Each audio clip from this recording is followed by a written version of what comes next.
Venga, otra. Una. Guapi! Hola. Acompañar lo de la presentación.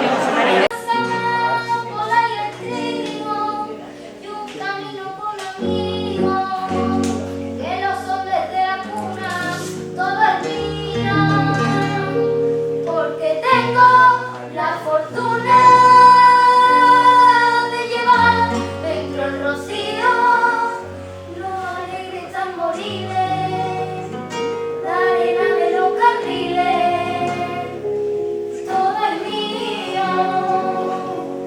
El buey que bebe en la fuente y el delirio de la gente, cuando te mira el rocío, todo es mío.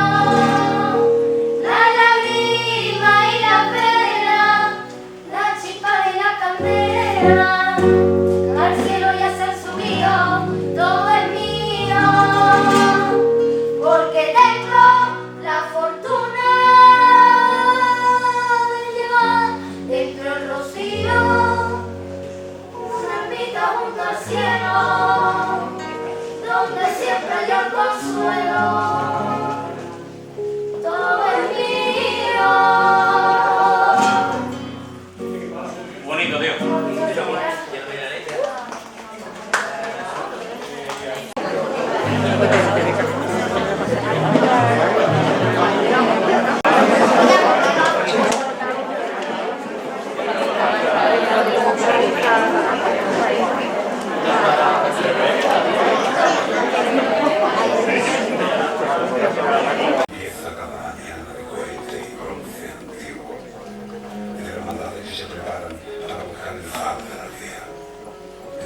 primitivas que asistieron hace un siglo a la coronación, a las 124 que hoy se expanden por el mundo para que todo el mundo sea fiel.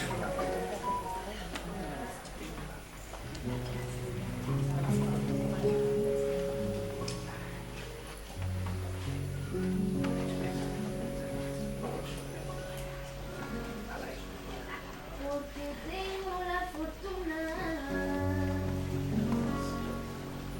porque tengo la fortuna de ese día de rocío, los campos bajo la luna, las estrellas sobre el río, los pinares y las dunas, todo es mío. Los canté por sevillana, los repiques de campana, los cohetes y el rentío,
Muy bien, fantástico. No sé si se me escucha. ¿Sí?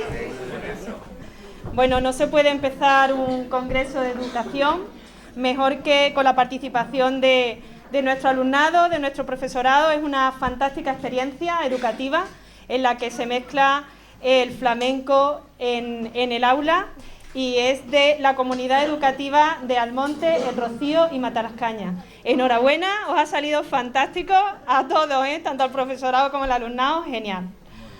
Bueno, creo que se me escucha sin micrófono y lo suelto, ¿sí? ¿No? Vaya. Bueno, pues bienvenidos.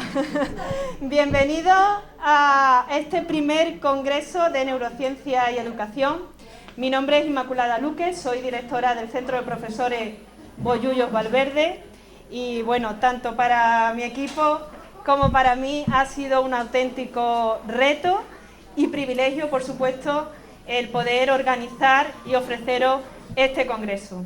Es un congreso importante porque estoy segura que se va a marcar el punto de partida hacia donde queremos dirigirnos en muchas de las temáticas que se van a ir desarrollando a lo largo de estos días.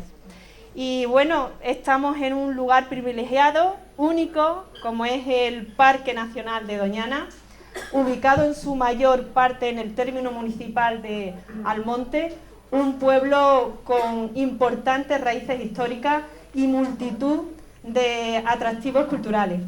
Alguien que lo conoce muy bien es nuestra anfitriona. Ella es concejala de Educación y alcaldesa de Almonte, doña Rocío del Mar Castellano. Cuando quiera.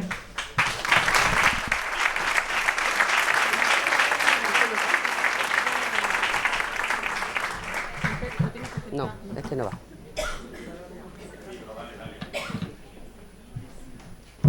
Sí. Señora directora del CEE, señores ponentes, señora jefa de servicio, señores, señoras, compañeros, compañeras, quiero en primer lugar darles la bienvenida a Matalascañas, a Doñana, un lugar, como ha dicho Isma, absolutamente idílico y creo que perfecto para celebrar y para desarrollar este Congreso de Neurociencia y Educación, una iniciativa del CES que desde que la conocimos nos pareció un proyecto interesantísimo, no solo por la temática que plantea, sino por el panel de ponentes con el que cuenta. Quiero agradecer, por supuesto, a la directora del CES, a Inmaculada Luque, la oportunidad que me da de estar aquí, de poder dirigirme a ustedes, porque yo soy alcaldesa de Almonte y ahora este es mi tercer año, pero yo soy profesora de Lengua Castellana y Literatura del IES La Ribera del Ayuntamiento de Almonte. El meterme en política ha sido una cosa puntual, pensamos que era un momento de intentar poner nuestro granito de arena, pero mi profesión, por supuesto, es la docencia. Por eso quizás la única competencia que no he delegado han sido las competencias de educación, que las llevo yo desde alcaldía. Bueno, por eso y porque afortunadamente el Ayuntamiento de Almonte cuenta con una técnica de educación que es todoterreno y que me lo hace muy fácil, gracias Paqui, que además me acompaña aquí también. Yo creo firmemente en la escuela pública, en una escuela pública de calidad, que está claro que es la única que puede ofrecer igualdad de oportunidades y que puede evitar las discriminaciones. Y entiendo por eso que cuando Isma nos reunimos con ella hace ya, cuando el bichito todavía era, y nos planteó la necesidad de colaboración por parte del Ayuntamiento en este proyecto, desde el mismo momento le dijimos que sí, y que ya veríamos después de dónde sacábamos, ya buscaríamos de dónde sacábamos el dinero, pero por supuesto yo pienso además que la educación, no pienso siquiera que es uno de los pilares básicos, es que creo que es el pilar básico donde debe asentarse una sociedad democrática. Y los docentes y las docentes tenemos un papel muy importante en esta comunidad, porque somos los que tenemos que formar ciudadanos críticos y ciudadanos libres, que son los que van a venir detrás de nosotros. Para eso, por supuesto, necesitamos formarnos, necesitamos seguir formando, conocer los nuevos avances científicos, porque esos son los que nos van a dar las herramientas que podemos utilizar con nuestro alumnado para sacar lo mejor de ellos y ellas. Para mí una de las palabras más bonitas y con más sentido que hay en todo nuestro diccionario es la palabra maestro o maestra, por todo lo que ello incluye. Pero los maestros últimamente nos estamos convirtiendo por una parte en los educadores de lo que antes hacía la familia. A mí nunca me tuvieron que enseñar en el colegio a llamar a la puerta o a pedir disculpas o a dar los buenos días, y ahora vemos que lo tenemos que enseñar nosotros también. Y además nos estamos convirtiendo también en burócratas de la administración. Y de manera que muchas veces cuando yo estaba todavía en el centro, que como hace tan poco tiempo, lo tengo muy fresco, decía, bueno, ¿y enseñamos cuándo? ¿Vale? Porque entre que hay que hacer todo, pero entre programaciones, estándares de aprendizaje, en rúbricas, en reuniones de equipos educativos, ETCP, reuniones con familia, convivencia, parte, se nos va prácticamente muchísima fuerza. Y esta sociedad desafortunadamente no valora, yo entiendo que no valora lo suficiente al profesorado, que como digo creo que tiene un papel fundamental en la creación de ciudadanos y en la formación de ciudadanos con pensamiento crítico, después que piense cada uno lo que quiera, pero que no los engañen fácilmente, como estamos viendo cada vez más fácil en nuestras aulas. Por ello, aplaudir y agradecer una vez más al CES el que tenga a bien celebrar congresos e iniciativas de este tipo, en el que cada uno de los docentes que aparezca aquí pueda además aportar sus buenas prácticas desde los centros, que todos trabajamos en buenas prácticas, y con el Ayuntamiento de Almonte, por supuesto, vais a poder seguir contando siempre en la medida de nuestras posibilidades.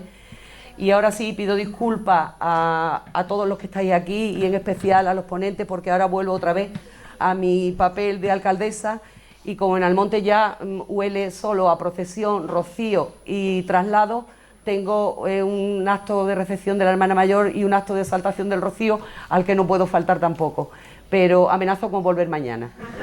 Muchísimas gracias.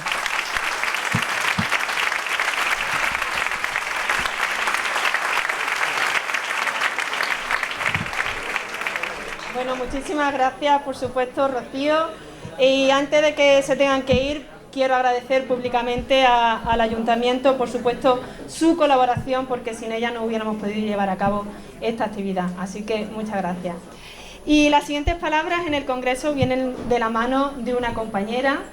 Ella lleva 30 años dedicándose a la educación, es profesora de inglés, comenzó en sus inicios con el bilingüismo, ha sido secretaria del Instituto Rafael Reyes de Cartaya y actualmente es nuestra jefa de servicio de ordenación educativa en la delegación territorial, Lola Guillén.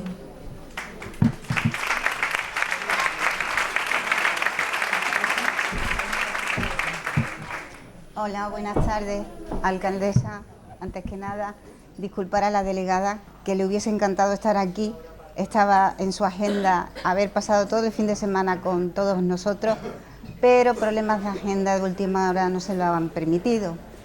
Un saludo muy especial y un agradecimiento enorme por la acogida que tenemos en esta localidad de Almonte, y porque habéis colaborado de manera muy activa en la realización de este congreso.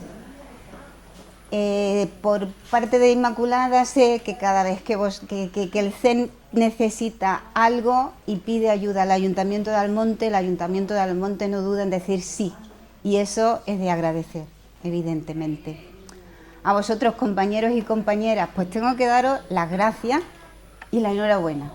Las gracias, pues porque estáis aquí, más de 200 personas, hoy, un viernes por la tarde, después de una jornada de trabajo, una semana, un mes, 2 meses, utilizando vuestro tiempo libre para formaros, para convertiros en mejores profesionales, porque tenéis el convencimiento de que vuestra formación tiene una relación absolutamente directa con el rendimiento y el éxito escolar de vuestro alumnado, y porque os preocupáis por ello, estáis aquí. Así que gracias mil por todo eso. Enhorabuena, enhorabuena, porque creo que somos unos afortunados de poder estar hoy aquí en este congreso. Tenemos que agradecer al CES de Bollullos el esfuerzo que ha hecho para montar este congreso, a cada uno de los miembros del CES, Inma, Emilio, José María, Adela, Víctor. Han hecho un esfuerzo enorme, tanto a nivel profesional como a nivel humano y personal, dedicando, igual que vosotros estáis dedicando vuestro tiempo libre a este congreso, ellos también han tenido que dedicar muchas horas, mucho trabajo que hay detrás de este congreso. Así que gracias a ellos. Y simplemente deciros que este congreso no es más que la guinda de un pastel que se ha estado horneando durante todo el curso.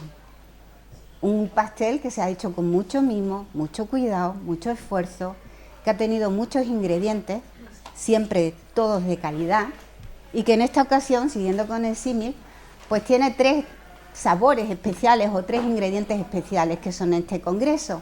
Por un lado tenemos neurociencia y educación, por otro tenemos inteligencia emocional y por otro tenemos el intercambio de buenas prácticas o experiencias docentes de éxito de otros compañeros y compañeras de otros centros educativos. Por tanto, solo me queda daros las gracias, desearos que saquéis el máximo provecho de este congreso, estoy seguro que así va a ser, y que pasemos una buena jornada. Gracias.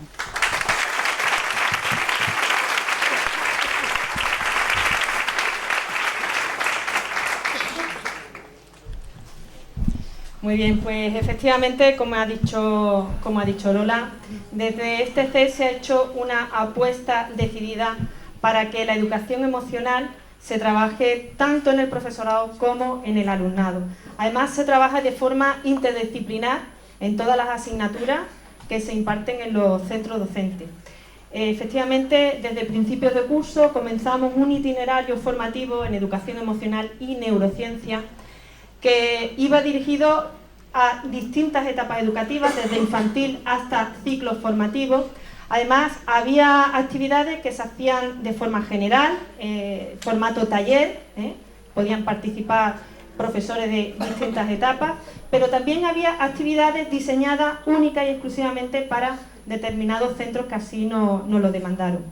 La verdad que la respuesta por parte del profesorado ha sido excelente, las valoraciones en Seneca han sido muy buenas y en todas las actividades siempre nos demandaban más formación en esta temática.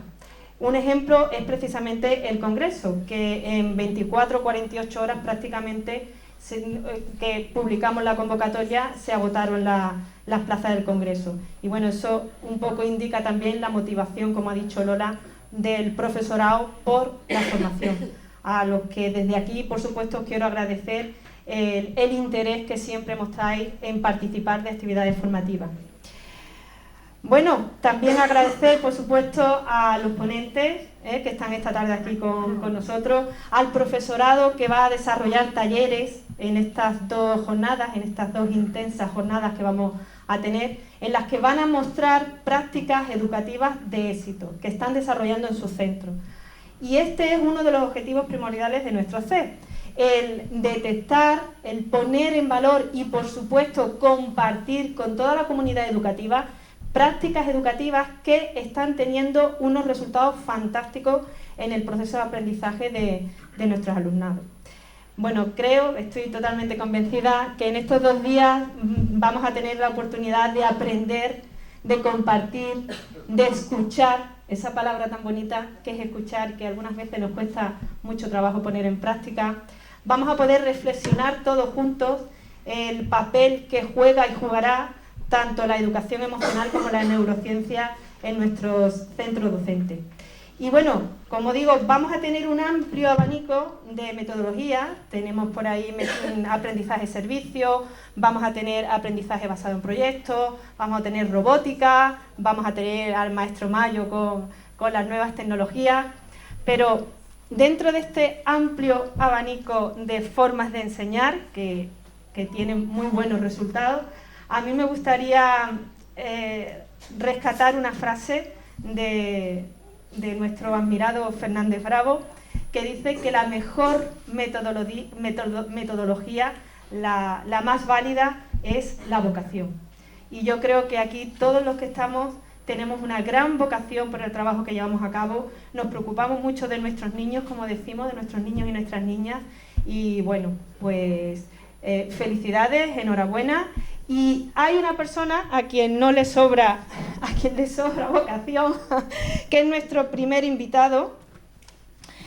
Él, nos va a hablar de qué es la neuroeducación, un concepto que ha venido para quedarse. Nos va a hablar de acercar la ciencia al aula y, como él dice, nos tenemos que basar en evidencias y no en creencias. Él es Jesús Guillén, astrofísico por la Universidad de Barcelona.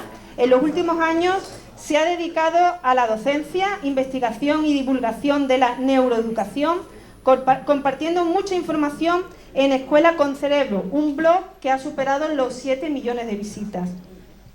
Es miembro de la Cátedra de Neuroeducación de la Universidad de Barcelona y profesor de sus 2 posgrados y del máster. Es autor del libro Neuroeducación en el aula, de la teoría a la práctica, y coautor de Neuromitos en educación, el aprendizaje desde la neurociencia, entre otros. Jesús, te agradezco enormemente que hayas venido y hayas pegado el salto de una punta de España a otra para estar hoy aquí con nosotros. y estamos deseando de escucharte. Muchas gracias.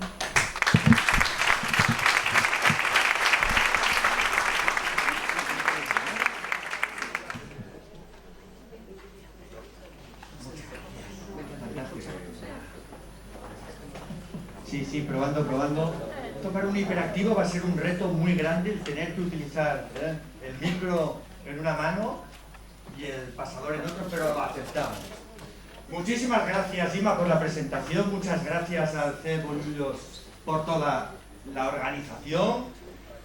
Y muchísimas gracias a todas vosotras y vosotros, que sois parte importante del proceso de transformación y mejora de la educación. Porque lo que está claro es que queremos mejorar la educación para así mejorar la sociedad. Ese es el gran reto que nos proponemos. Y sí, efectivamente, esta tarde vamos a analizar algunas cuestiones de eso que llamamos neuroeducación. Pero antes tenemos que empezar con una pregunta. Y la pregunta es la que tendríamos que utilizar en cualquier clase, en cualquier seminario, en cualquier charla, en cualquier todo. ¿Con qué pregunta tendríamos que empezar con nuestro alumnado? Venga, soy todo oídos. Participamos, que nos encanta decir a nuestro alumnado tenéis que participar, tenéis que preguntar. Venga, aplícate el ejemplo. Venga, ¿con qué pregunta tendríamos que empezar? ¿Cómo? ¿Y esto para qué sirve? Interesante, pero no me acaba de convencer. ¿Qué es la neurociencia? Demasiado contenido. Con la mascarilla tan lejos, no te escucho. ¿Queremos aprender? ¿Qué queremos aprender? Bueno, el aprendizaje es un concepto amplio. ¿Qué más? ¿Cómo estás? Eso ya me gusta más. ¿Por qué estás aquí? Interesante. ¿Alguna más? ¿Qué tal el día? Genial. Fijaros, para mí la pregunta más importante es esta. En mi opinión, con esta pregunta tendríamos que empezar cualquier clase. Y la pandemia nos lo ha confirmado. Porque si esto no funciona... Bien, esta es la pregunta que me gustaría hacerte a ti. Siéntete libre para responderla. Te pregunto, ¿cómo te sientes? Venga, voy pasando. Yo necesito moverme, pero veo que hay restricciones. Aceptamos el reto. Venga, ¿cómo te sientes? ¿Te puedo preguntar cómo te sientes? Sí, pregunta. Pues yo le preguntaría que si lo Fantástico. ¿Qué más? Diversidad, entre el alumnado y entre el profesorado. Intrigada. ¿Qué más? Entusiasmada. ¿Qué más? Emocionado. ¿Qué más? Motivada. Bueno, aquí hay mucha motivada, ¿eh? ¿Qué más? ¿Cómo? Expectante. ¿Algo más? Cansada. Eso es lo que quería escuchar. Fantástico, cansada. No solo existen las emociones positivas. ¿Qué más? ¿Qué más? ¿Cómo te sientes? Ilusionada. Genial. A mí esta pregunta me la suscitó un investigador de la Universidad de Yale que se llama Mark Bracken. Hace poco le han traducido un libro y el título es muy provocativo. No nos ponemos ahora a discutir sobre el título del libro. Permiso para sentir. Provocativo el título, ¿no? Mark Bracken fue un niño que sufría abusos en la infancia de todo tipo y acabó convirtiéndose en uno de los investigadores más importantes sobre educación emocional del mundo. ¡Guau! No está mal, ¿no? Y él explica en este libro que cuando era pequeño y lo estaba pasando mal, le hubiera gustado que se le hubieran acercado con total naturalidad y le hubieran preguntado los adultos acompañantes cómo te sientes y que él se hubiera podido sentir libre para responderlo. Interesante, ¿no? ¿Qué os parece? Poco antes de la pandemia, plantearon esta pregunta a más de 20.000 estudiantes adolescentes en Estados Unidos. Y también a 5.000 profes de secundaria en Estados Unidos. ¿Cómo te sientes? ¿Qué sentimientos te despierta la escuela? ¿Y qué respondieron? Venga, empezamos por los estudiantes. ¿Qué creéis que respondieron básicamente los estudiantes? Aburrimiento, obligación. Aburrido, aparecía mucho el aburrido. ¿Me siento? Cansado aparecía mucho también. Triste, no tanto. Obligado. ¿Había alguna parecida? Obligado, ¿había alguna parecida? Agobiado. Agobiado aparecía mucho. Desmotivado. Sí, estas son las que aparecían más. Hicieron la pregunta a los profes de secundaria. ¿Y qué respondían los profes? Venga. Frustrado. ¿Cómo? Frustrado. Aparecía el frustrado, frustrada. Quemado. ¿Qué más? Saturado, aparecían parcidas. Quemado. Estresado, quemada, aparecía mucho. Desbordado aparecía también. Interesante, no somos tan diferentes. Qué importante conocer la vida de nuestro alumnado. Y no solo la de nuestro alumnado, ¿no? Genial. Esta tarde vamos a hablar sobre neurociencia y sobre neuroeducación. Neuro de neuroeducación viene de ciencia. Lo comentaba Inma antes. Queremos una educación basada en evidencias y no en creencias. Interesante. Vamos a suministrar, por eso, muchos estudios, sin desbordar la memoria de trabajo de los asistentes, pero tenéis que conocer cuáles son las evidencias, qué es lo que funciona y por qué funciona. Sois los neuroeducadores, neuroeducadoras del presente. Y muchas veces veréis que estas evidencias lo que hacen es confirmar lo que a lo mejor de forma intuitiva tú hacías. Porque eres un buen docente, una buena docente. Ya lo veréis. ¿Y qué nos dice la neurociencia también sobre lo que es básico para una buena salud cerebral? Ahí tenéis 7 pilares básicos que se han identificado, que también son básicos para una buena salud educativa. Los tienes que conocer, porque son básicos para tu cerebro, el órgano responsable del aprendizaje, ahora matizaremos, pero también para la educación. Fíjate, sin orden de importancia, no sé si los ves. Salud integral. El cerebro es importante, pero en continua cooperación con el resto del organismo. También tiene que funcionar bien los intestinos, el hígado, los pulmones, el corazón, etcétera, etcétera. Salud global. Quedaros con lo de la salud global porque es el eje transversal de la charla de esta tarde. Qué importante también, ya lo sabían los clásicos, la alimentación, el sueño. Durante el sueño se da una especie de regeneración a nivel neuronal que permite consolidar las memorias, lo estudiado durante la vigilia. Y ojo que los estudiantes, tampoco nosotros, los docentes, no duermen las horas adecuadas. Qué importante el movimiento, la actividad física. Se liberan toda una serie de factores neurotróficos vinculados directamente a procesos neuronales básicos. Más neuronas, mejores conexiones, llega más sangre, más glucosa a las neuronas para mejorar su funcionamiento. Y no solo eso, cuando haces ejercicio físico, ¿cómo te sientes? Estupenda forma para combatir el estrés. Bien, lo físico es importante, pero lo mental también, para una buena salud cerebral, los retos cognitivos. Qué importante en la educación, nos lo va a demostrar el Congreso. El juego, los buenos retos, los buenos proyectos, las buenas técnicas de estudio y de aprendizaje, súper importantes. Qué importante también la socialización. Nos lo ha demostrado la pandemia. ¡Wow! El sentimiento de soledad, lo que perjudica a la salud de la persona. Y qué importante también el plan vital, la misión. ¿Cuál es tu misión, en la vida o en la educación? Porque la respuesta guiará el proceso. Plantéatelo. Los llevamos a la educación. Hemos identificado estos últimos años factores importantes que están interrelacionados. Todo parte del cerebro. Qué importante es suscitar la curiosidad. De esta forma despertamos las emociones. Cuando despertamos las emociones, facilitamos la atención. Y cuando estamos atentos, podremos hacer un uso adecuado de la memoria y así aprender. Todo ligado. Pero fíjate lo que he puesto abajo con toda la intención del mundo. Relacionado con lo de arriba, también muy importante, y en el Congreso se tiene muy en cuenta, lo veréis especialmente en los talleres, todo lo relacionado con, ya lo hemos mencionado, el cuerpo, todo lo relacionado con el juego. Qué importante el arte para, entre otras muchas cosas, fomentar la creatividad, y qué importante las dinámicas socioemocionales para, por ejemplo, trabajar el qué, la cooperación. Porque no puede haber cooperación si no se ha trabajado bien la educación emocional que antes ha mencionado Inma. Genial. Cuerpo, juego, arte, dinámicas socioemocionales, enfoque global. Y el enfoque global en la educación nos permite trabajar en lo que, en mi opinión, es lo más importante. Y sobre eso va a versar la charla de esta tarde. Es el elemento crítico de la, quítale lo de neuro, de la educación. ¿Sabéis lo que es? Tiene nombre y apellidos. Pues nos lo va a explicar sin palabras este niño en este vídeo. El vídeo no tiene sonido, ¿está claro? Él nos explica qué es lo más importante. Y luego nosotros le ponemos palabras. ¿Os parece? Pues adelante, vídeo.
Más que, lo cual se ha comprobado, los juegos con bloques permiten desarrollar esto que llamamos conciencia espacial, muy importante, por ejemplo, en el aprendizaje inicial de las matemáticas. Pero más allá de esto, describe con una palabra lo que has visto. Con una palabra.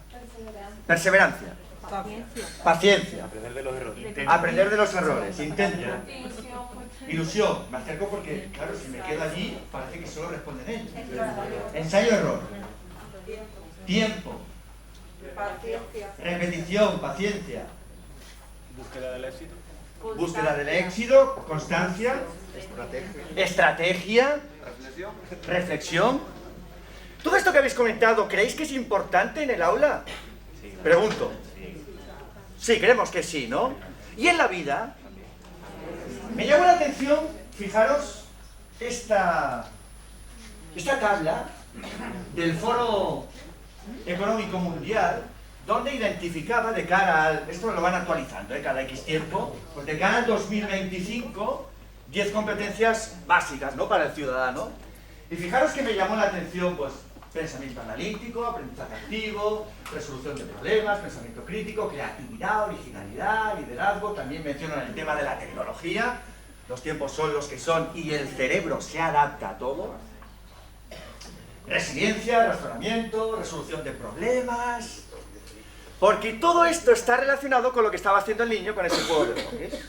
Fijaros dos cosas también, que creo que no habéis mencionado. Una es la satisfacción que él ha producido a acabar su reto. Él te lo ha indicado cuando ha acabado con una sonrisa, casi pedía el aplauso. Y la otra, no ha participado nadie. Se ha acercado el compañero y de forma elegante le ha puesto el brazo, quiere decir, déjame, este es mi reto. Fantástico. ¿Qué está haciendo aquí este chaval? Trabajando lo que es súper importante, y tienen nombre y apellido, se llaman funciones ejecutivas del cerebro. No sé si habéis oído hablar de ellas. Cada investigador os dará una definición, porque hay diferentes modelos. Yo os doy la mía, ¿os parece bien? No sé si la entenderéis. Para mí las funciones ejecutivas del cerebro son una serie de habilidades cognitivas que nos permiten gestionar de forma voluntaria, consciente, pensamientos, emociones, acciones, para en la práctica, ante situaciones novedosas, no automatizadas, tomar buenas decisiones. Y parece que las investigaciones nos sugieren que estas funciones ejecutivas relacionadas con cuestiones atencionales, de autocontrol, etcétera, son básicas para todo. Para el rendimiento académico de los estudiantes, para el bienestar personal, para el buen desempeño en la vida. Hay 3 funciones ejecutivas básicas en neurociencia que se han identificado y que las podemos entender y trabajar muy bien, por ejemplo, con el teatro. Las 3 funciones ejecutivas básicas son control inhibitorio, memoria de trabajo y flexibilidad cognitiva. Fíjate en el teatro.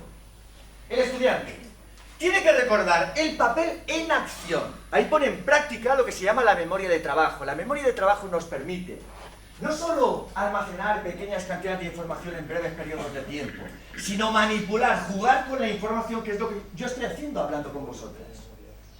Muy importante, la utilizamos por ejemplo en un cálculo mental. 35 por 42, 2 por 5, paso. Y muy importante en el aula. Los chavales, por ejemplo, hiperactivos son deficitarios en la memoria de trabajo. Hay que pautarles todo, se olvidan de las 3 instrucciones, 2, etcétera, etcétera. En la obra de teatro, el estudiante tiene que aprender a esperar su turno. Tiene que inhibir los impulsos para que todo funcione bien. Ahí pone en práctica el control inhibitorio, que más o menos sería autocontrol. Y por otro lado, fijaros, una situación típica en la obra de teatro, ¿cuál es?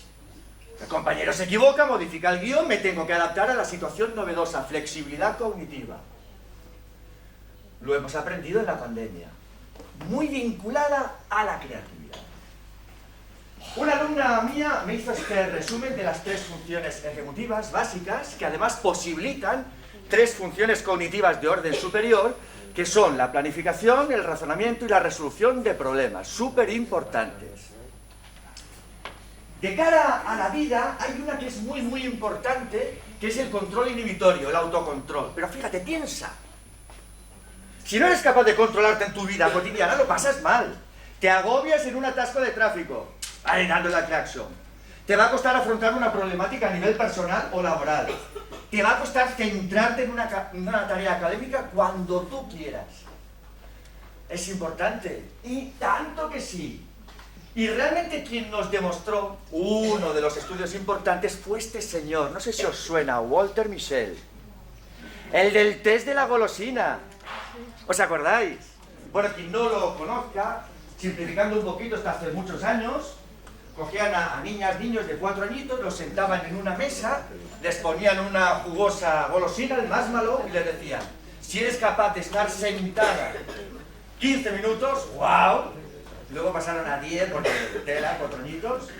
Si eres capaz de no comértela, entraré y te regalaré otra, te podrás comer 2. Claro, este era un reto importante para estos niños, ¿no? Hay un montón de vídeos en internet donde se ve la diversidad de los chavales. Compartimos uno muy famoso para que veáis cómo se comportan distintas niñas y niños ante una determinada situación. En este caso, la de la golosina. Pues venga. Bien.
Stay in the chair, okay?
Okay.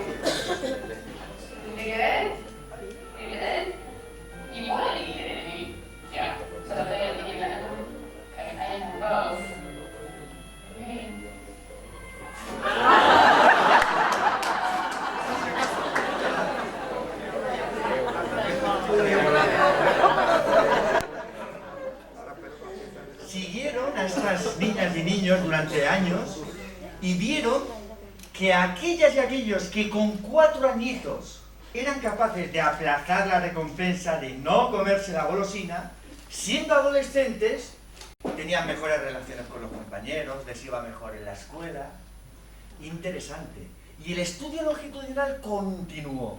Y vieron, fíjate, 40 años más tarde, que aquellos que con 4 añitos ya se controlaban mejor, que la adolescencia seguían controlándose mejor, siendo adultos tenían mejores trabajos, les había ido mejor en la universidad, y en tareas de autocontrol, en tareas ejecutivas, mostraban una mejor activación de la corteza prefrontal, la región del cerebro que es la sede logística de estas funciones ejecutivas y que nos permite, simplificando así, hablando, planificar, controlarnos, tomar buenas decisiones en la vida.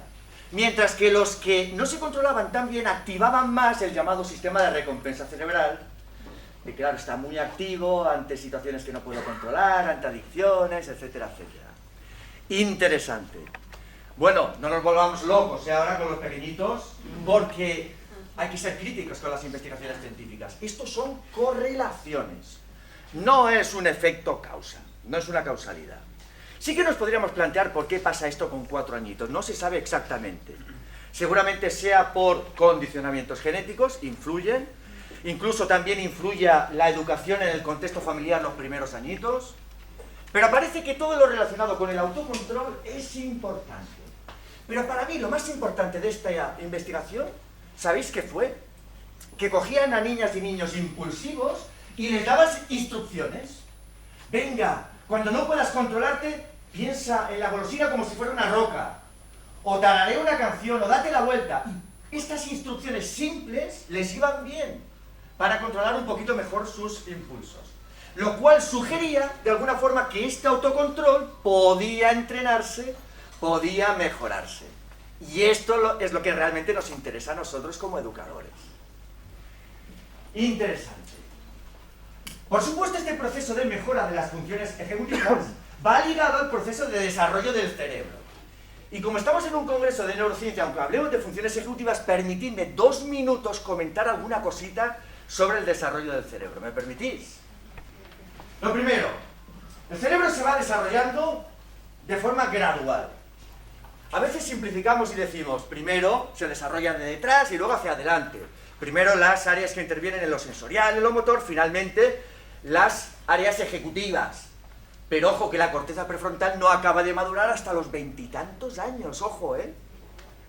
Y también solemos decir, simplificando un poco, que el cerebro se desarrolla de abajo a arriba. Primero, las regiones que participan de los procesos inconscientes, subcorticales, y luego las regiones corticales que participan más de lo racional, no tanto de lo emocional, asumiendo que está todo interrelacionado. Bien, hay 2 etapas de reorganización cerebral muy importantes, una de 0 a 3 y otra en la adolescencia, pero que nosotros tenemos que interpretar de forma adecuada. De 0 a 3, cierto, hay un incremento de conexiones neuronales brutal, que va acompañado de un proceso de poda sináptica. Esto es como un rosal que hay que cortarlo para que crezca de forma más vigorosa. Esta poda sináptica, poda neuronal, a nivel cerebral se aplica aquello de úsalo o piérdelo, está programada genéticamente y condicionada por el aprendizaje, por el entorno. Lo importante es que entendamos que más no es mejor. El exceso de conexiones neuronales como consecuencia de que no se dé la poda sináptica de forma adecuada es lo que les pasa, por ejemplo, a las personas con autismo. Más conexiones no es mejor a nivel cerebral. Y en el caso de las personas con esquizofrenia pasa lo contrario. Hay un exceso de poda neuronal. Menos conexiones, ruido a nivel cerebral, tampoco adecuado. Por lo tanto, no nos pasemos en la infancia temprana como se hizo años atrás en aquel programa, el Baby Einstein, no sé si os suena. Que tenían a los pequeñitos pasándoles un montón de pantallas, enseñándoles un montón de cosas, y ni Einstein ni nada. Se generaba un estrés inadecuado sobre la corteza prefrontal que está en pleno desarrollo. Por lo tanto, qué importante la integración de lo sensorial, de lo motor, de lo emocional, de lo cognitivo, tranquilamente. Y la segunda gran etapa de reorganización a nivel cerebral es la adolescencia. Parece que entendemos lo que ocurre a nivel cerebral, que podría explicar esas conductas, entre comillas, más típicas de los adolescentes. Hemos sido adolescentes también nosotros, ¿eh? Esas conductas más disruptivas, esa mayor sensibilidad a la recompensa, esa mayor necesidad de tomar riesgos, etcétera, etcétera. Y parece que la razón es el desfase de maduración entre las áreas del llamado sistema límbico que intervienen más en lo emocional, amígdala, hipotálamo, tálamo, hipocampo, que en la adolescencia prácticamente están maduras, respecto a la corteza prefrontal, que es lo que nos permite controlarnos, planificar, que hasta los 20 y tantos no acaba de madurar.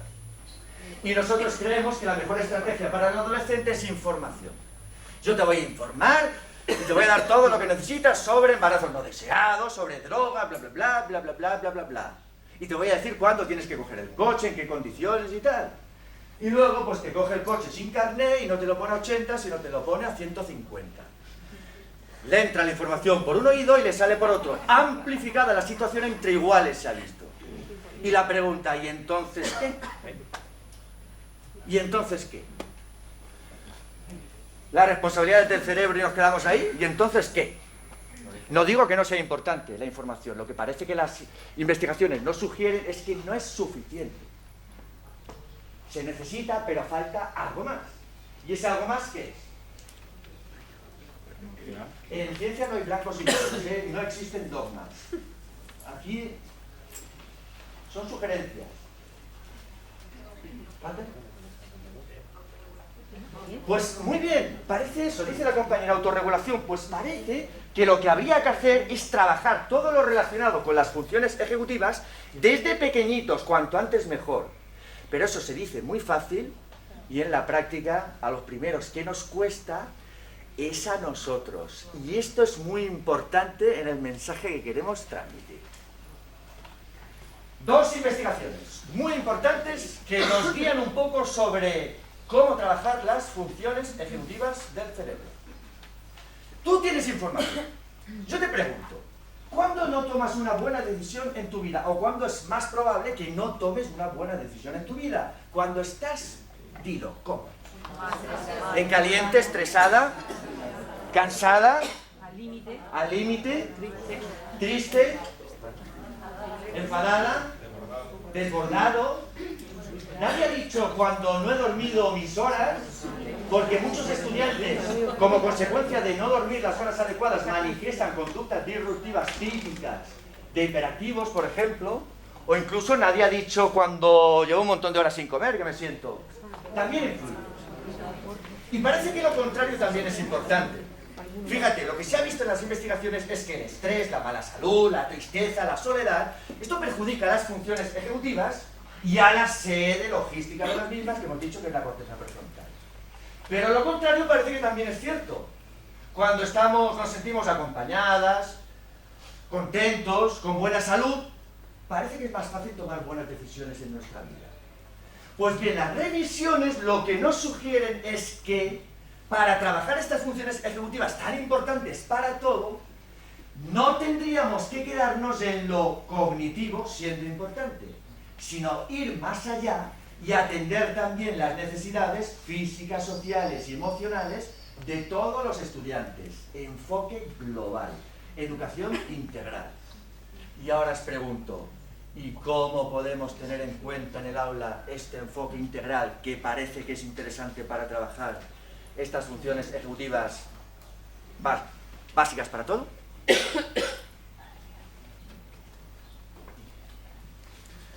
O por ejemplo, las emocionales cuando llegan al aula, ver cómo se sienten. Analizar cuestiones de tipo emocional. Yo tengo una clase de 3 años. Ellos llegan, lo primero que hacen es cuelgan la mochila y se van con su visita en qué emoción están. Fantástico. Por lo tanto, lo primero que trabajamos es en qué estado llegan al aula. Eso es un trabajo sistemático a nivel emocional. Hablaremos de los programas de educación emocional. Interesante. ¿Qué más? Poniéndole en situación. ¿Ponerle en situación qué significa? Son muy... Bueno, situaciones, crear situaciones para que ellos vean las reacciones y puedan controlarlas o trabajar sobre ellas. ¿Retos? Como juegos de rol o retos. Bueno, esos son juegos. Y ya teníamos alguna pista porque el niño con el juego con bloques hemos dicho que estaba trabajando muy bien las funciones ejecutivas. Manejarlo al instante, ¿cómo? Bueno, eso hay diversas maneras. ¿Y a qué te refieres con manejar la distancia? Porque la distancia es un término... Emocionalmente es lograr una empatía que tiene cercanía. Y enseñar es acercarse de alguna manera, pero acercarse al mismo lugar. Vale, lo podemos matizar, conectar. Hay un investigador muy importante, Carl Neisseroth, que es un neurocientífico, y le han traducido su último libro y se titula Conexiones. Es sobre emociones. Fantástico. Todo esto es importante y se puede tener en cuenta en cualquier etapa educativa, os lo aseguro, también en la universidad, para trabajar las funciones ejecutivas. El juego, el arte, los buenos programas de educación emocional, el movimiento, las buenas historias. Todo esto las trabaja muy bien. Que tú dices, guau, y mis estudiantes, pero si son adolescentes mis estudiantes. Bueno, el juego se puede integrar en cualquier etapa, por supuesto. Nosotros hacemos recreaciones saliendo fuera sobre determinados funcionamientos de redes neuronales con nuestros alumnos universitarios. Eso es teatro también. Pues mira, si tú crees que tus estudiantes son mayorcitos y tal, esta es una fantástica estrategia. No sé si os suenan los proyectos Learning in Depth. Y además para atender la diversidad. Los estudiantes se convierten en expertos de algo durante su proceso de escolarización, dedicando un tiempo semanal a aquello que les interesa, creando su portafolio que van compartiendo con el resto de los compañeros y que pueden enriquecer los otros. Semana tras semana, curso tras curso. Estos proyectos, ¿por qué trabajarán bien las funciones ejecutivas? Porque cuando yo intervengo en algo que me gusta, va a ser más fácil que planifique, que organice el tiempo, que gestione, etcétera, que me esfuerce. Pero claro, esto nos lleva a los buenos proyectos educativos. ¿Y sabéis cuáles son los proyectos que parece que tienen un mayor impacto en el aprendizaje? Esta mañana hemos vivido uno. Maravilloso, integrando el arte con la naturaleza. Brutal, los chavales además compartiendo de FP y de bachillerato. Bueno, a mí me ha parecido brutal, pero aquí tenéis a Patri, la mejor docente de España, a ver qué le parece. He alucinado. Una buena práctica. Sí, una buena práctica. Sí, ¿qué tipo de proyectos creéis que son los que tienen un mayor impacto en el aprendizaje? Sí, lo que pasa es que lo que parten de sus intereses podemos matizar, porque hay diferentes tipos de proyectos que podemos concretar. Esto que tenga una finalidad. Bueno, es una pregunta un poco amplia, ¿eh? Pero hay un tipo de proyectos que son muy potentes, que son estos. Esto es una necesidad educativa. Si a mí me preguntaras, ¿cuál es la estrategia neuroeducativa más potente? Esta. Proyectos APS. Pero los proyectos APS no son meras acciones cívicas, es mucho más. Se han identificado ingredientes que son básicos en este tipo de proyectos. Aquí se integran los contenidos curriculares en el servicio a la comunidad. Se identifica una necesidad social, nos acercamos al contexto social, cultural, nos acercamos. El servicio lo tienen que realizar los estudiantes. Se trabajan, por supuesto, una variedad de aprendizajes brutal. No solo los, entre comillas, más académicos. Y muy importante, se trabaja en red. Pueden participar estudiantes de distintas etapas educativas, profes de distintas disciplinas, la familia, las entidades sociales. Proyecto Wonder en la universidad. Estudiantes de primaria les daban el feedback a estudiantes universitarios sobre los vídeos que les presentaban. Y temblaban los universitarios. Primaria, universidad. Hay 1000 formas de enfocar los proyectos, pero por supuesto tienen que tener estos ingredientes. Y permitidme, lo he puesto porque es que esta mañana hemos estado en un entorno natural y ha sido brutal lo que hemos disfrutado y lo que han disfrutado los estudiantes. ¿Pero qué te dicen las investigaciones en neurociencia sobre el impacto de la naturaleza?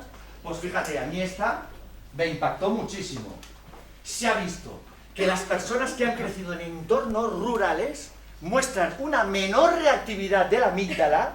La amígdala es una región del cerebro que interviene en el procesamiento emocional, sobre todo ante situaciones de miedo, estrés, prolongado, etc. ¡Pum! Y también un mejor funcionamiento de la corteza cingulada anterior, que interviene en la atención ejecutiva, que se llama, la que nos permite centrarnos cuando queremos. Mejor funcionamiento de estas regiones que las personas que han crecido en entornos urbanos. Y además el efecto era acumulativo. ¡Wow! Acercar la naturaleza a la educación, los entornos verdes. Ya en medicina, años atrás se demostró que las personas se recuperaban antes de una patología, de una cirugía, cuando veían un entorno verde, no una jungla de asfalto. Ahí lo dejamos. ¿Te lo pongo? Y esta segunda revisión súper reciente, también de hace un año, ha analizado un montón de estrategias para trabajar y entrenar las funciones ejecutivas, porque lo que está claro, cerebro plástico, es que parece que estas funciones ejecutivas se pueden entrenar y se pueden mejorar. ¿Cuáles son las estrategias más potentes? Voy a comentar la primera y nos vamos a centrar en la segunda. Ahora vais a ver por qué. La primera, a lo mejor os sorprende. No está entre las dos primeras la que nosotros utilizamos en las investigaciones, que es software lúdico especialmente diseñado para trabajar las funciones ejecutivas. Pero de cara a la investigación nos permite acotar las variables que intervienen. Es más fácil, ¿eh? Pero no está entre las dos primeras. La primera, a lo mejor os sorprende. Lo dicen tal cual. La combinación, cierto que tampoco hay muchos estudios publicados, hay que esperar, ¿eh? Mindfulness más movimiento. Y tú dirás, ¿cómo? ¿Mindfulness más movimiento para trabajar las funciones ejecutivas? ¿Cómo? ¿A alguien se le ocurre cómo podemos integrar el mindfulness con el movimiento? ¿Qué tarea o qué estrategia o qué podemos hacer para...? Descansos activos. Descansos activos, bueno, es más... Va más por aquí. Increíble, pero cierto, él dice Tai Chi, una de las estrategias que se han comprobado. Las artes marciales, hay una investigación muy famosa de Taekwondo, porque ahí confluyen los beneficios para el cerebro de la actividad física con la necesidad de estar centrado ante movimientos concretos. Yoga, Tai Chi, artes marciales, muy importantes para trabajar las funciones ejecutivas. Y tú te preguntarás, ¿y yo esto cómo lo integro en el aula? Mindfulness más movimiento. ¿Y esto qué?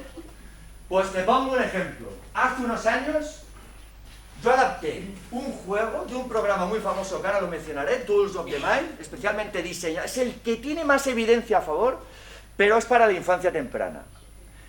Y yo me inventé un juego, mis alumnos de diferentes etapas educativas lo han adaptado de más de 20 formas diferentes, y no solo en infantil y primaria. ¿Os enseño el juego? ¿Nos ponemos de pie? Este juego estaba pensado inicialmente para niñas y niños de unos 5 añitos, ¿vale? Pero bueno, que fluya la imaginación, porque lo que está claro es que las buenas estrategias que se utilizan en infantil las podemos adaptar en cualquier etapa educativa, y lo de la asamblea en la universidad también te lo aseguro. Muy bien. Lo siguiente. Yo os voy a dar 4 instrucciones, las tenéis que recordar. Cada una de las instrucciones lleva asociada a un gesto, un movimiento, etc.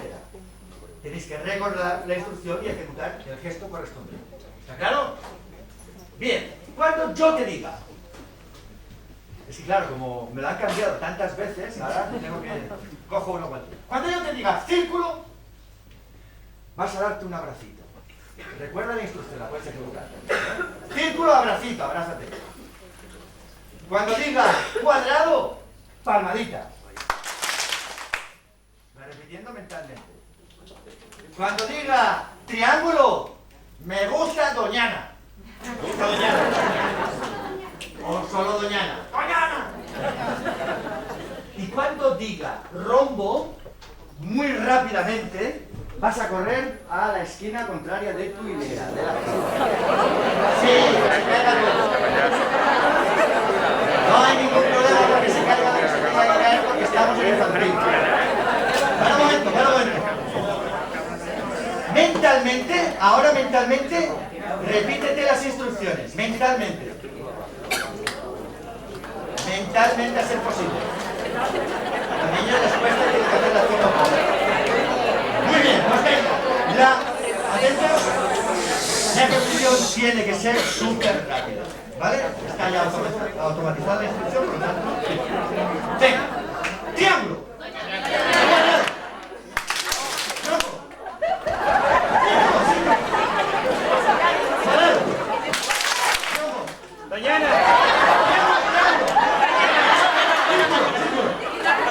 Vale, muy bien, para un momento. Para. Cambiamos las instrucciones. Para un momento. Que no te derroten tus propios pensamientos. Por cierto, esto, en una clase de infantil, nunca los chavales dicen, no. El típico comentario de los adultos. Cerebro oxidado del adulto. Sí, lo tenemos todos oxidado porque a partir de los 20 y poco, la velocidad de procesamiento a nivel neuronal ya decae. Por lo tanto, todos oxidados. Venga, las instrucciones. Ahora, cuando diga, recordarlas, repetir mentalmente, ¿vale? Cuando diga círculo, corremos. De una esquina a otra. Recuerda, ¿eh? Círculo, corremos. Cuando diga cuadrado, Doñana. Cuando diga triángulo, palmadita. Mentalmente así posible. Y cuando diga rombo, abracito. 1, 2 y 3. Cuadrado. Triángulo. Rombo.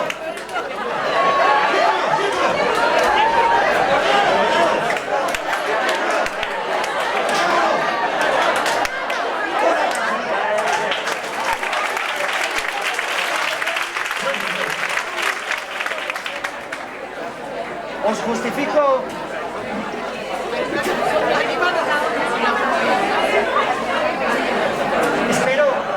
Espero que me pasen la grabación y la compartiré en mi web y haré un análisis de lo que vea. Y lo titularé el artículo como ¿qué significa ser adulto? No pasa nada. A ver, reflexión. Eran solo 4 instrucciones, pero te ha costado. ¿Por qué? Porque la memoria de trabajo es limitada. Si hubiéramos puesto 6 ya hubieras flipado, ¿eh? Pero es muy importante en las tareas en el aula. Porque muchas veces, a través de la propia tarea, sobrecargamos la memoria de trabajo con cosas que son superfluas, enunciados largos, etcétera, etcétera. Hay que tenerlo en cuenta. Cuando hemos cambiado las instrucciones, uno de los gestos que más hacíais era... y mirabas a la compañera, y oye, la compañera estaba más perdida que tú, y tú la imitabas, ¿eh? No sé por qué pasa esto, pero... cerebro adulto. Al cambiar las instrucciones, nos costaba inhibir los impulsos y también nos costó adaptarnos a la nueva situación. Flexibilidad cognitiva. De hecho, algunas personas ya estaban derrotadas antes de empezar. Cuando he dicho lo de cambiar las instrucciones... Así no se puede aprender. No se puede aprender. Un poquito de estrés activa el aprendizaje. Pero el exceso, cuando el chaval está temeroso para participar, ya es imposible. Pero bueno, con práctica todo se mejora. Fíjate, estos juegos que son adaptaciones de tareas ejecutivas que se utilizan en el laboratorio, sirven para trabajar muy bien las funciones ejecutivas, y aquí habría movimiento, y habría también eso de estar centrado, mindfulness ante la situación concreta, etcétera, etcétera. Una estrategia. La segunda, más potente, esta es la que nos interesa.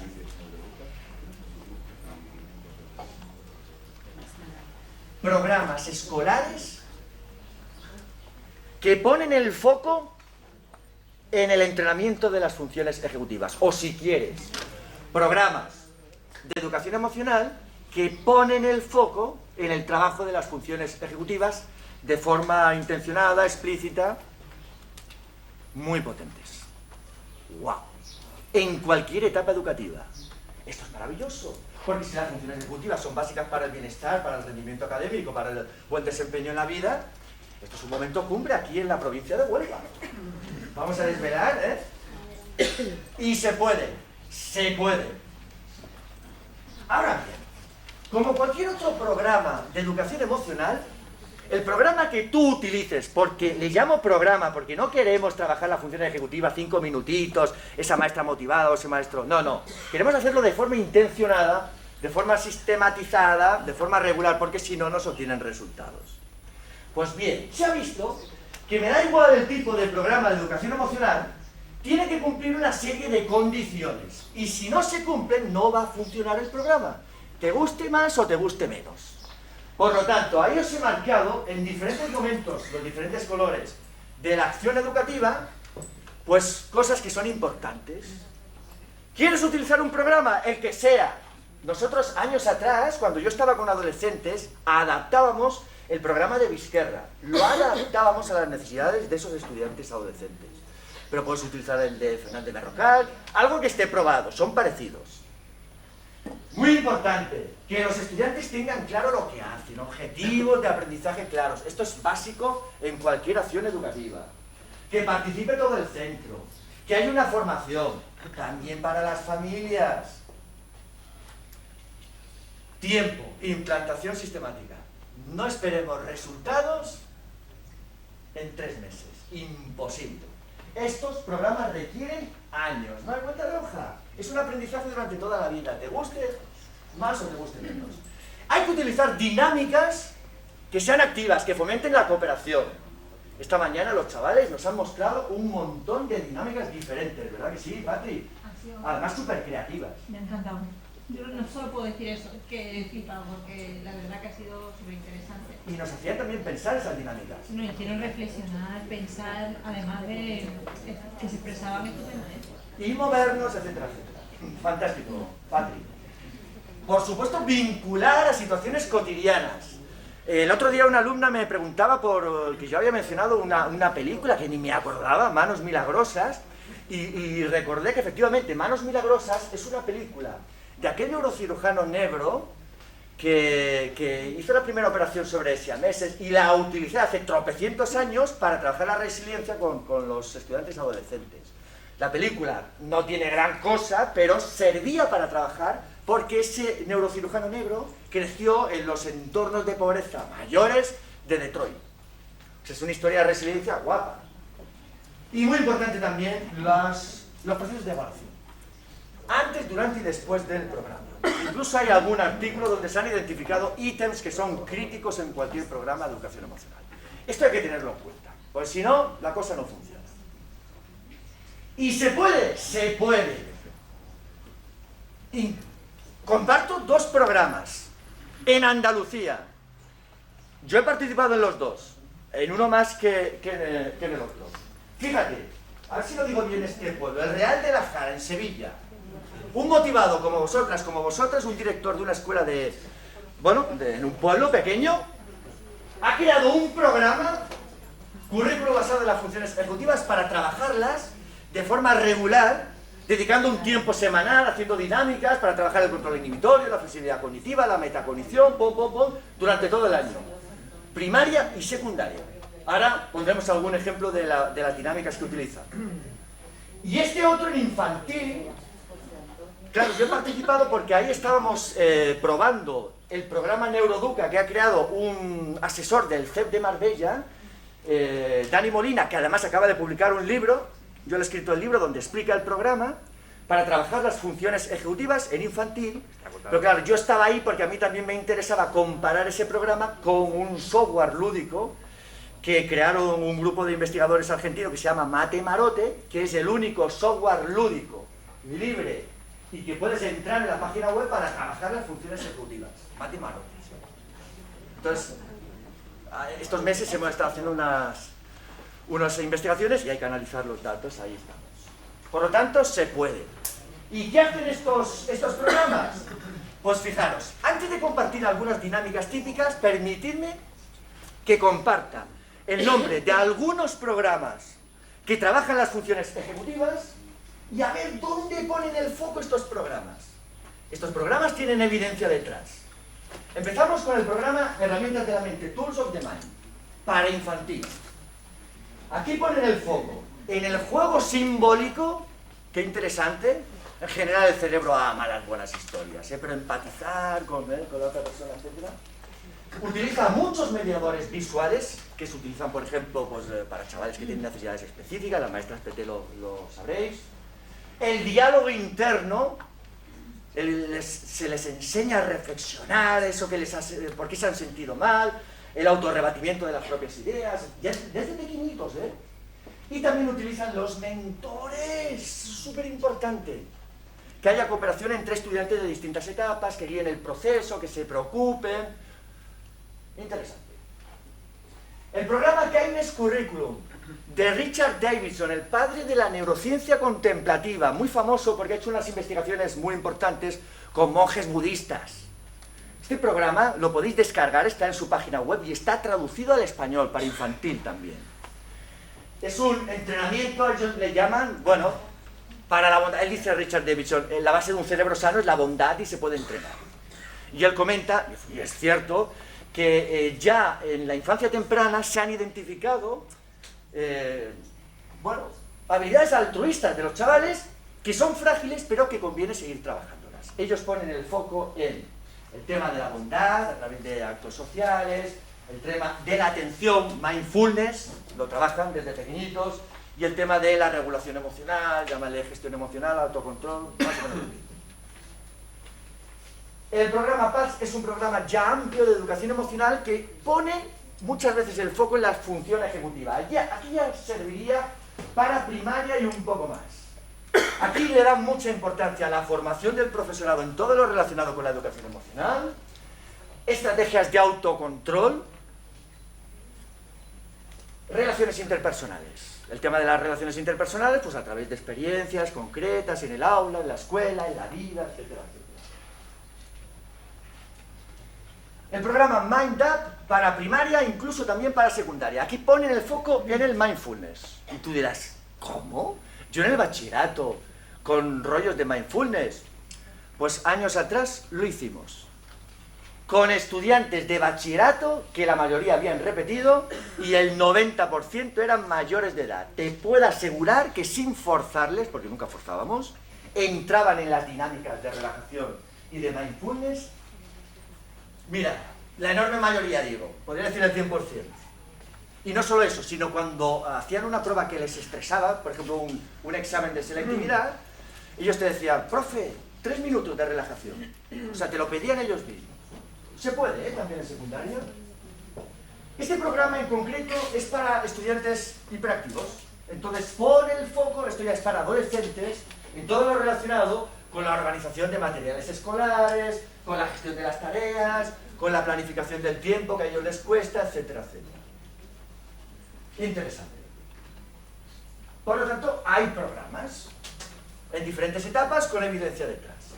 La pregunta que nos planteamos, ¿y cómo lo llevamos a la práctica? Bueno, pues parece que hay que hacerlo de forma regular.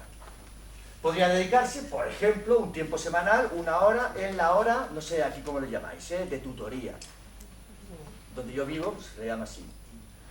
Hora, semana tras semana, y se van ciclando las dinámicas trabajando las diferentes funciones ejecutivas. No solo las básicas, sino también la resolución de problemas, razonamiento, etc. Y en estas dinámicas, ¿dónde podemos poner el foco? Pues en estas cuestiones, por ejemplo, en el autoconocimiento. En infantil es una estrategia que se ha utilizado muchísimo. No sé si os suena lo del rincón de la paz. Se crea en el aula un espacio, y ellos ya conocen, cuando estén un poquito alterados, se les cuenta la historia de la tortuguita, mete la cabecita hacia debajo, hace unas respiraciones profundas, vete al rinconcito de la paz hasta que te calmes. Y lo van aprendiendo. Con un poco mayores, técnicas vinculadas a la reevaluación cognitiva, lo que comentábamos antes del autorrebatimiento de las ideas, se les enseña. Esto es un proceso progresivo, no es de la noche a la mañana. Hace una pregunta el chaval, el profesor se ríe y él se siente mal, se pone rojo, interpreta, ha considerado que soy tonto, los compañeros, esto es típico. Pues venga, piensa, el profesor, ¿te ha dedicado tiempo a responderte? Sí, te ha dedicado tiempo. ¿Cómo es el profesor? Está siempre contento, se ha sonreído, pues que autorrebatan las propias ideas. Esto se les puede ir enseñando poco a poco y parece que funciona. Pero no solo el foco en uno, el foco en los demás, muy importante. Lo hemos comentado antes, los proyectos APS, que incluso se ha visto en adolescentes que produce poner el foco en los demás beneficios a nivel de salud mental. Les protege sobre estos síntomas vinculados a la depresión que ya aparecen en la adolescencia. Pero el foco en los demás también se puede poner centrándonos en lo positivo. No sé si conocéis estas 2 dinámicas. La primera, las 3 cosas buenas. Las 3 cosas buenas las hemos utilizado con estudiantes que están en fase de bloqueo emocional. Ellos lo ven todo negro. Lo que hay que hacer es lo siguiente. Al final de cada día hay que escribir, esfuerzo cognitivo, 3 cosas buenas que te hayan pasado. E intentar justificar por qué son buenas. ¿Qué puedo hacer para repetirlas, etcétera, etcétera? Día tras día, como va repitiendo. Esto es un reto para una persona que lo ve todo negro, ¿eh? Parece que puede tener beneficios en algunos de estos estudiantes. O, por ejemplo, otra dinámica que se ha testado en los estudios es la visita de gratitud. Tienes que escribir una carta agradeciendo a una persona, pues algo pues que crees que tendrías que haberle agradecido y no lo has hecho. La escribes, lo cual ya es potente, pero encima, si la entregas, se optimizan los resultados. Interesante. Más ejemplos. Antes ha aparecido en Tools of the Mind en el tema de la mentoría, la tutoría entre iguales, para que estén centrados, beneficioso para los dos, para el que recibe la información, pero también para el que explica, buscando estrategias a nivel cognitivo para que el otro lo entienda, y también poniendo en práctica la que seguramente sea la técnica de estudio y aprendizaje más potente, que se llama práctica de recuperación. Cuando hacemos el intento por recordar la información más significativa que hemos analizado, que hemos estudiado, este esfuerzo por recordar tiene un gran impacto en el aprendizaje. Desde pequeñitos y no tan pequeñitos hay que enseñarles esto, la esencia del funcionamiento ejecutivo. Para, piensa y actúa. En estudios se ha visto que cuando hacemos una pregunta a los estudiantes y le dejamos unos segundos de más, mejora mucho la calidad de la respuesta. Fantástico. Las prisas, malas consejeras en educación. ¿Y esto cómo se puede tener en cuenta? Vamos a lo cognitivo, que también hay que tenerlo en cuenta, más allá de lo emocional, lo físico, la metacognición. ¿Y cómo la podemos trabajar? Por ejemplo, a través de rutinas de pensamiento. No sé si habéis puesto en práctica rutinas de pensamiento. ¿Quién ha puesto en práctica? ¡Ay, qué pocos! Me ha sorprendido, pensaba que muchos más. Estas rutinas permiten adquirir pues, hábitos a nivel mental. Os voy a poner un ejemplo. Fijaros, queremos trabajar los estereotipos en la publicidad con nuestros estudiantes. Y para trabajarlos hemos elegido esta imagen, que es una imagen impactante, ¿eh? Pero lo vamos a hacer de una forma concreta, a través de una rutina de pensamiento, que va a ser esta. Ver, pensar, preguntarse.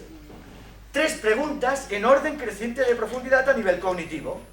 La pregunta primera, ¿qué ves? Estímulos sensoriales, no se juzga. Lo que te llega a través de los sentidos. La segunda, ¿qué crees que está pasando? Ya crecemos.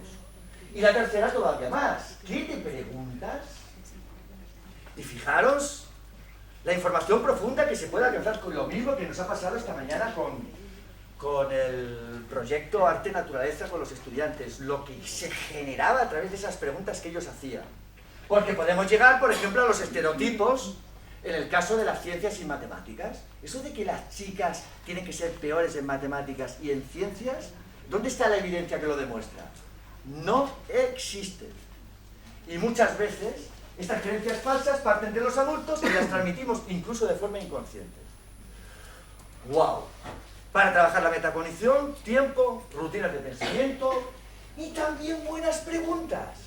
Fíjate, en esta investigación reciente se ha visto que las personas que en su vida cotidiana, da igual que sea pues, una cuestión académica, personal, laboral, obtienen más fácilmente sus metas, sus logros, se plantean preguntas de este tipo. ¿Cómo puedo hacer esto? ¿Hay cosas que puedo hacer de otra forma? ¿Hay maneras de hacerlo aún mejor? Trabaja muy bien todo lo relacionado con la metacognición, la reflexión sobre lo que estamos analizando, estudiando, aprendiendo. Y esto hay que fomentarlo en el aula, a través de buenas preguntas. Pero claro, las buenas preguntas son preguntas abiertas. No están acostumbrados los estudiantes a afrontar retos abiertos.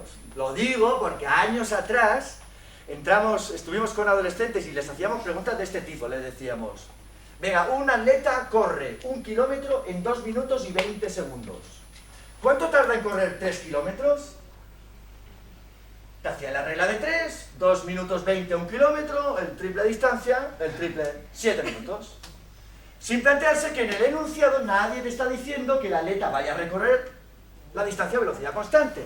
Y ellos saben que en una carrera no pasa eso, pero te dicen 7, y eso es un drama educativo, porque no están acostumbrados a resolver problemas abiertos, que son los reales.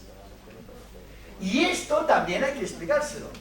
El método BU, que han creado pues, una pareja de científicos que trabajan en la Universidad de Nueva York, Olitzer y Oettinger, basado en 2 estrategias que hay que tener en cuenta para trabajar el autocontrol. Una es lo que se llama las intenciones de implementación, intenciones del tipo sí, puntos suspensivos, entonces. Se ha visto que las personas que se controlan mejor en su vida cotidiana no lo hacen de forma consciente, lo hacen a través de automatismos. El chaval impulsivo, al que le cuesta decir que no o tal, al tener preparada la respuesta le va genial. Si está preparando un examen y le llama a su amigo Juan, pues que tenga preparada la respuesta. Si me llama Juan, le diré que no puedo ir a jugar porque tengo que preparar el examen. Les ahorra recursos a nivel energético porque el lóbulo frontal requiere mucho. Y, aparte de las intenciones de implementación, están basadas en lo que se llama el contraste mental, que simplificando sería optimismo realista. Parece que las personas, cuando solo se quedan en los aspectos positivos del logro que quieren alcanzar, no alcanzan las metas o es más difícil que las alcancen. Me da igual que sea para seguir una dieta, para obtener un buen resultado académico, para encontrar un trabajo, etcétera, etcétera. Porque cuando aparece la dificultad, rápidamente se viene abajo. Y esto me hace recordar los mensajes que aparecen en las escuelas, si quieres, puedes, no sé qué, no sé. Pues parece que no es del todo lo más adecuado. El contraste mental requiere en sí visualizar las cosas buenas que yo puedo obtener, pero también las posibles dificultades que yo me puedo encontrar para planificar en consonancia. No quedarnos solo con lo de, entre comillas, color de rosa. Y ellos crearon este método que hay que enseñar, por supuesto, a nuestro alumnado, también a nosotros, ¿eh? Y tiene 4 fases. La primera, especifica el deseo, piensa en algo que sea importante para ti, pero que puedas alcanzar, por supuesto. Aprobar en matemáticas. Visualiza el mejor resultado, ¿vale? Pues mira, mis padres me van a regalar, si apruebo en matemáticas, lo que sea. Pero no nos quedamos ahí. Esa es la clave, contraste mental. Piensa en el mayor obstáculo interno que te impida alcanzarlo. Visualizo. Los ejercicios van a ser difíciles. A mí me cuesta, yo tengo dificultad. Vale, visualizo que voy a alcanzar el objetivo, pero van a ser difíciles los ejercicios. Y en consonancia, creo un plan para superar estos obstáculos. Intención de implementación. Preparada la respuesta. Cuando tenga dificultad con los problemas, me quedaré a las 5 con mi profesora y le pediré problemas de más. Por ejemplo. Pues parece que funciona.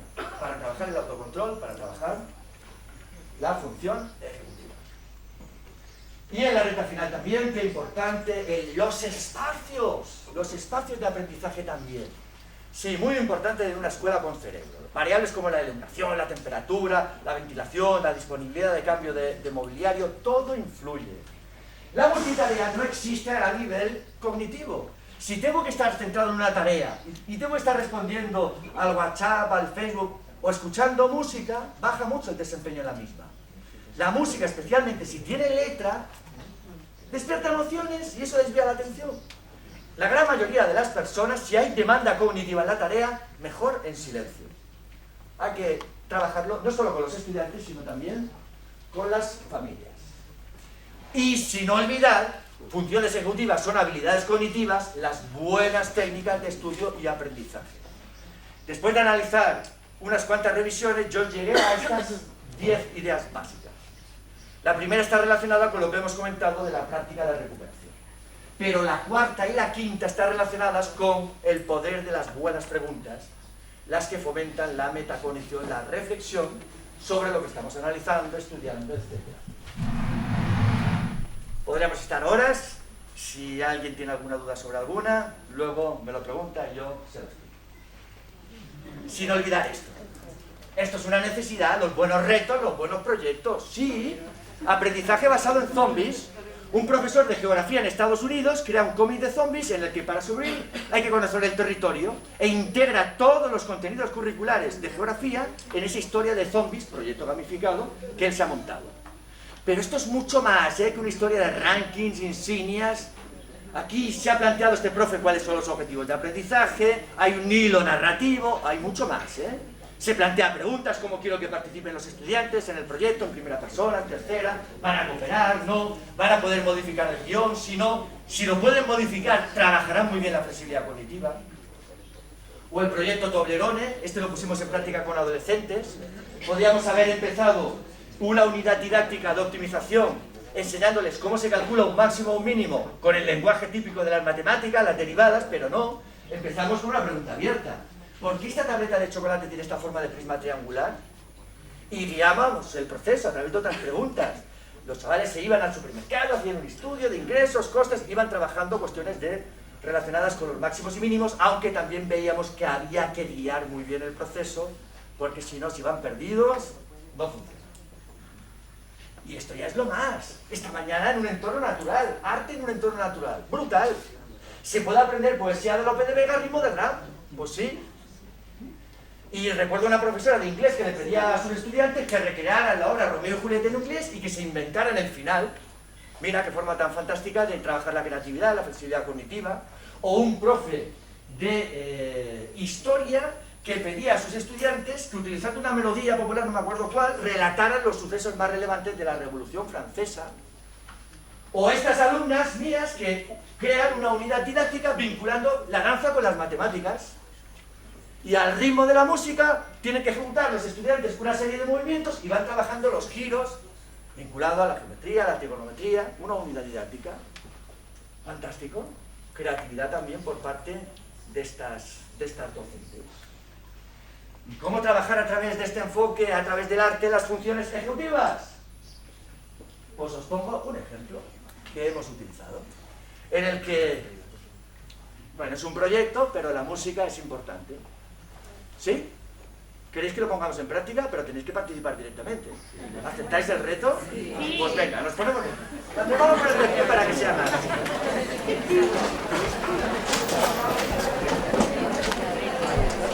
Muy bien.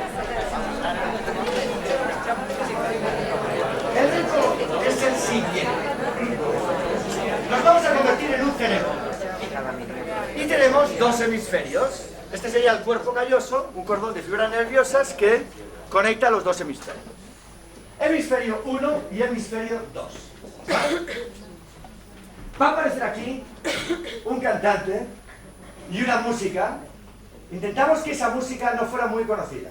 Es música indie, por entenderlo. Va a aparecer la letra. Entonces, ¿cuál es vuestro reto? Esta era una tarea del proyecto. Es Planilandia, el proyecto era Planilandia. Planilandia es un entorno natural maravilloso, pero para llegar a Planilandia había que superar una serie de pruebas. Esta es una que tenéis que superar y la vais a superar. Bien. Va a cantar el cantante. Va a aparecer la letra. Cuando yo diga 1, las neuronas integrantes del hemisferio 1 vais a cantar con el cantante. Aparece la letra. Pero ojo, el reto es que os tenéis que adaptar a cómo canta él. Aparece la letra. Dejamos que vuestros cerebros de forma inconsciente piensen en la estrategia. Como sois muchas neuronas, no va a haber ningún problema, ya veréis. Pero ojo, es una tarea ejecutiva. Si yo digo 1 y os miro a vosotras, neuronas del hemisferio 2, tiene que entrar el hemisferio 1. Hay distractores, ¿está claro? Cuando diga 2, las neuronas del hemisferio 2 cantan y se adaptan al cantante. Cantando altito, ¿eh?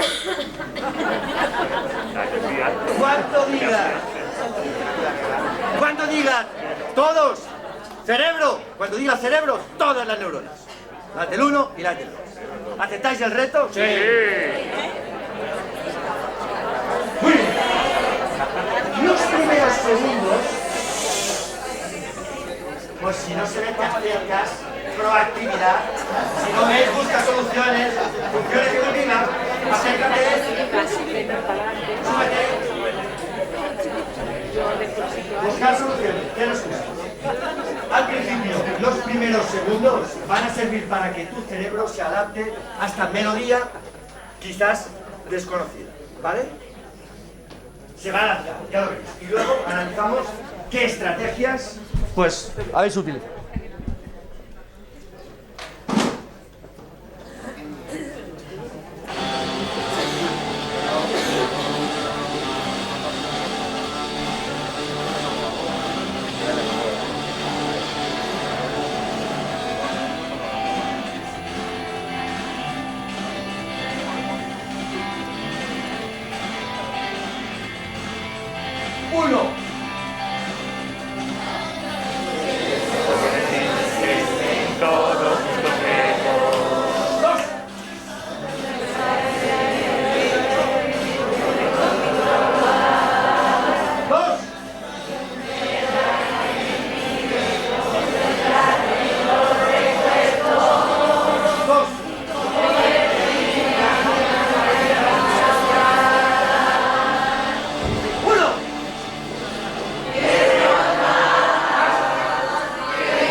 las estrategias, pero me ha llamado la atención una, y es que para adaptaros al cantante, muchas de vosotros hacían...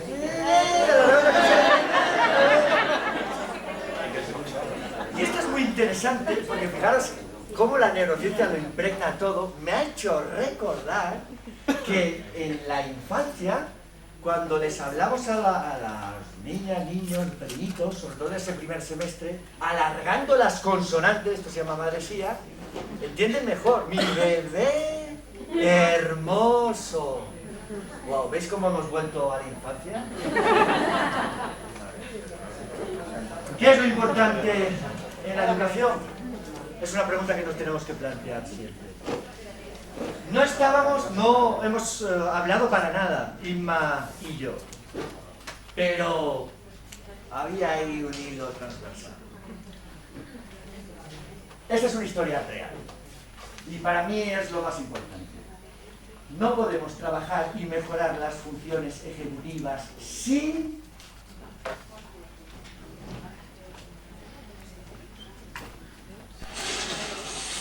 It's been an hour already. I'm out of here, fool.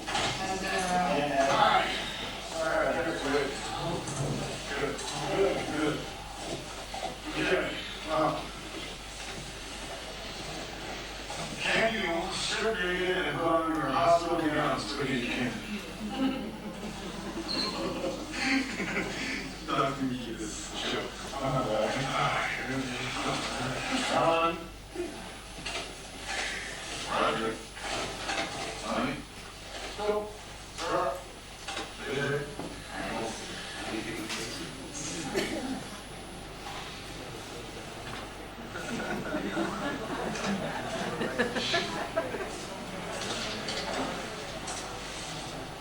Doctors, you have spent a lot of time learning the Latin names for diseases your patients might have. Now it's time to learn something simpler about them. Patients have their own name. Sarah.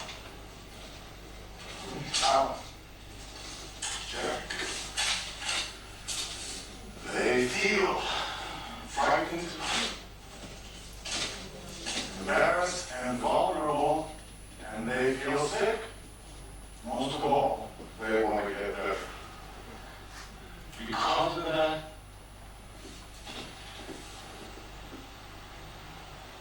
they put their lives in our hands. I could try to explain what that means until I'm blue in the face. But you know something, it wouldn't mean a thing. And sure as hell never did to me. So, for the next 72 hours, you'll each be allocated a particular disease. You'll sleep in hospital beds, eat hospital food.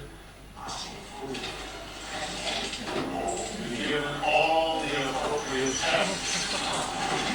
Tests you will one day prescribe. You are no longer doctors, you are hospital patients.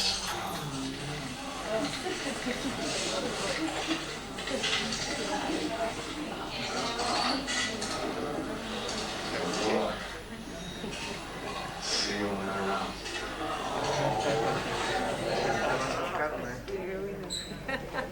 Pues efectivamente, esta es la estrategia más potente para trabajar las funciones ejecutivas. O si quieres, si no tenemos en cuenta nuestro ejemplo, no hay nada que hacer.